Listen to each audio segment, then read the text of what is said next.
আমাদের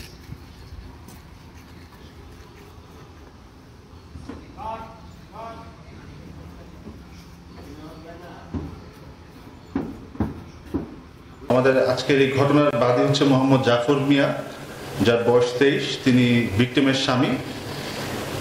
বিবাদী মোহাম্মদ আব্দুল খালেক কবিরাজ, যার বয়স 45, এবং 2 নম্বর বিবাদী মোহাম্মদ কুরিফুল বেগম, যার বয়স 45। তিনি হচ্ছে ভিকটিমের মা এবং বাদীর শাশুড়ি। গত 12 তারিখ গঙ্গাচড়া মডেল থানায় একটা লিগাল এডের সহায়তায় আমাদের বাদী, যার নাম আমি বললাম মোহাম্মদ জাফর মিয়া, তিনি একটি মামলা দায়ের করেন। পরবর্তী দিন 13 তারিখ গঙ্গাচড়ার মডেল থানার আয়োগ র্যাব অধিনায়ক 13 বরাবর একটি রিকুইজিশন প্রদান করেন এবং র্যাব ওই রিকুইজিশনের ভিত্তিতে ছায়া তদন্ত শুরু করে। ছায়া তদন্তকালে র্যাব জানতে পারে গত 8 তারিখে ঘটে যাওয়া একটি মর্মান্তিক ঘটনার সূত্রপাত আজ থেকে প্রায় 6 মাস আগে। 6 মাস আগে আমাদের এই বাদী মোহাম্মদ জাফর মিয়া, ভিকটিম মানসিক প্রতিবন্ধী,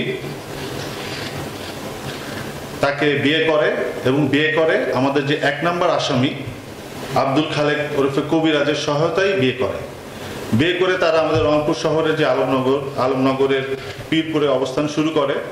ঘটনার দিন 8 তারিখ ভিকটিমের মা, মানসিক প্রতিবন্ধী আমাদের যে ভিকটিমের মা আলমনগর পীরপুর থেকে তার মেয়েকে নিয়ে পূর্ব পরিকল্পিতভাবে আমাদের যে 1 নম্বর আসামি মোহাম্মদ আব্দুল খালেক কবিরাজ তার বাড়িতে যায়। আনুমানিক 10টার সময় আব্দুল খালেক কবিরাজের বাড়িতে একই রুমে আমাদের 2 নম্বর আসামি অর্থাৎ ভিকটিমের মা, ভিকটিম এবং ভিকটিমের ছোট ভাই, যার বয়স 10 বছর, তারা একই রুমে আলাদা আলাদা খাটে শুয়ে পড়ে। রাত একটু গভীর হলে আমাদের অভিযুক্ত আব্দুল খালেক কবিরাজ আমাদের মানসিক প্রতিবন্ধী ভিকটিম তাকে ধর্ষণ করে।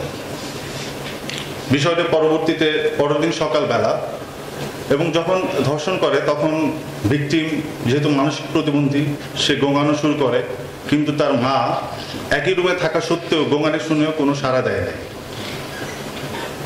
পরবর্তী দিন অর্থাৎ সকালবেলা ভিকটিমের মা ভিকটিমকে নিয়ে আবার পুনরায় আলমনগর পীরপুরে স্বামীর বাড়িতে দিয়ে যায়। যেহেতু ভিকটিম মানসিক প্রতিবন্ধী, সে স্বামীর কাছে এসে স্বামীকে জড়িয়ে ধরে চিৎকার করে কাঁদতে থাকে। পরবর্তীতে স্বামী আরো লোকজনের সহায়তায় পুরো বিষয়টি জানার পরে তাদেরকে হাসপাতালে ভর্তি করেন এবং পরবর্তীতে তারা 12 তারিখ মামলা দায়ের করে। র্যাব বিষয়টি জানার পরে আজকে আমাদের একটি আভিযানিক দল আনুমানিক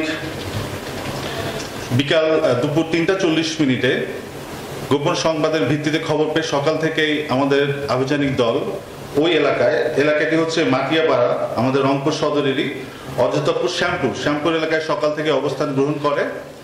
পরে 3:40 দিকে আমরা যখন তাকে গ্রেফতারের চেষ্টা করি, সে তার বাড়ির পার্শ্ববর্তী একটি আখক্ষেতে লুকিয়েছিল।